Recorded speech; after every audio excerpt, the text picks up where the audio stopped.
అంటే ఓవరాల్ గా మన హిందూ ధర్మం గురించి చెప్పడం చాలా బాగా నచ్చింది. హిందూ ధర్మం అనేది చాలా ఇంపార్టెంట్ కదా మనకి భారతీయులకి, తెలుగు వాళ్ళకి. దాని గురించి చెప్పడం చాలా బాగా నచ్చింది. సూపర్ అండి, అసలు దాని గురించి డైలాగ్సే లేవు. చాలా అంటే చాలా బాగుంది మూవీ, అదిరిపోయింది అసలు. బాగున్నాయండి అసలు, అది అమేజింగ్. అసలు తమన్ గారి మ్యూజిక్ అసలు చెప్పడానికే లేదు, అసలు హైలైట్. అన్నిటికంటే కూడా ఇది చాలా హైలైట్ అసలు. అసలు ఓవరాల్ గా మేమైతే లాస్ట్ లో క్లైమాక్స్ అయిపోయినాక మేము బయటికి బయటికి రాలేకపోయాము. ఇంకా అదే మూడ్ లో ఉన్నాం అనమాట. హిందూ ధర్మం గురించి ఇంత గొప్పగా మనకు తెలిసిన చాలా తక్కువేమో అనిపించింది. మనం ఎంత తీర్చుకున్నా గానీ వాళ్ళు ఆ సినిమాలో చూపించింది అయితే చాలా హైలైట్ గా అనిపించింది.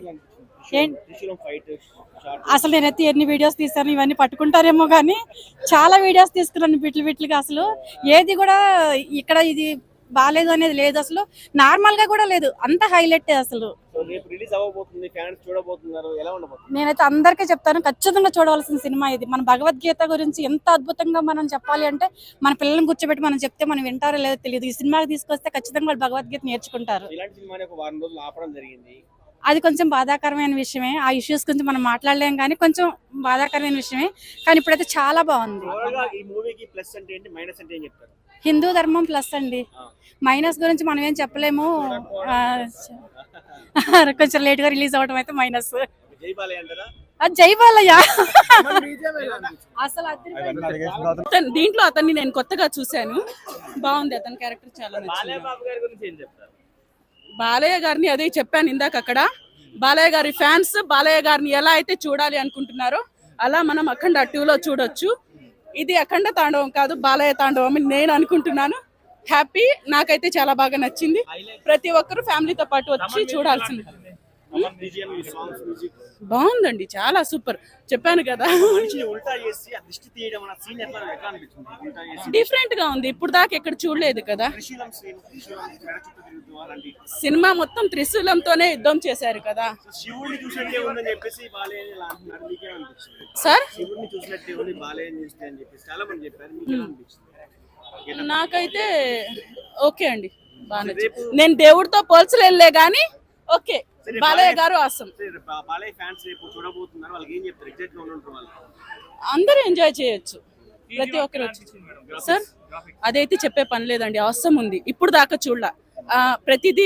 బ్రో కాంబినేషన్ అయితే ఎక్సలెంట్ కాంబినేషన్. అసలు ఇంటర్వెల్ బ్లాక్ అయితే మైండ్ పోయిద్ది.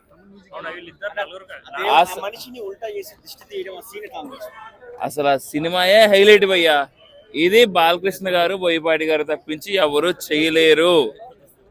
తమన్ గారి మ్యూజియం అయితే బీభత్సం, సీట్లు ఎదురుతున్నాయి. స్టోరీ కూడా చాలా బాగుంది భయ్యా. హైందవ సనాతన ధర్మం, ఇదే పాయింట్ రాసుకోండి. హైందవ సనాతన ధర్మం చాలా బాగుంది. సినిమా చాలా బాగుంది. మనకి బాలకృష్ణ గారు, బోయపాటి గారు తప్పించి ఎవరు ఈ సినిమా చేయలేరు, తీయలేరు. ఎక్సలెంట్ గా ఉంది భయ్య, చాలా బాగుంది. ఆది పినిశెట్టి గారి యాక్టింగ్ కూడా బాగుంది. బాలయ్య గారి యాక్టింగ్ అయితే చింపి చాటే భయ్య. ఈజీగా అయితే 400 to 500 crores ఈజీగా కొట్టిద్ది. Not only Telugu, all languages తీసుకోండి. ఎందుకంటే మనకి ఎందుకు అంటే ఓన్లీ మన తెలుగు అని చెప్పడానికి కాదు, కానీ మనకి ఎలాగో 4 languages లో రిలీజ్ అయింది. 4 languages లో కూడా ఆల్ ఓవర్ ఇండియా కూడా మనకి ఆదరణ దొక్కుతుంది సినిమాకి అయితే. సినిమా చాలా బాగుంది. క్లైమాక్స్, ఇంటర్వెల్ బ్లాంక్ చాలా బాగుంది. ఇంటర్వెల్ బ్లాంక్ అయితే అసలు ఎక్స్పెక్ట్ చేయలేదు. తెలుగు సినిమా ఇండస్ట్రీలో ఇంత ఇంటర్వెల్ బ్లాంక్ అయితే ఎక్స్పెక్ట్ చేయలేదు అసలు. అండ్ క్లైమాక్స్ కూడా చాలా చాలా బాగుంది. సో దేశం జోలికి వస్తే ఎవడైనా సరే సర్వనాశనం చేసేస్తాం.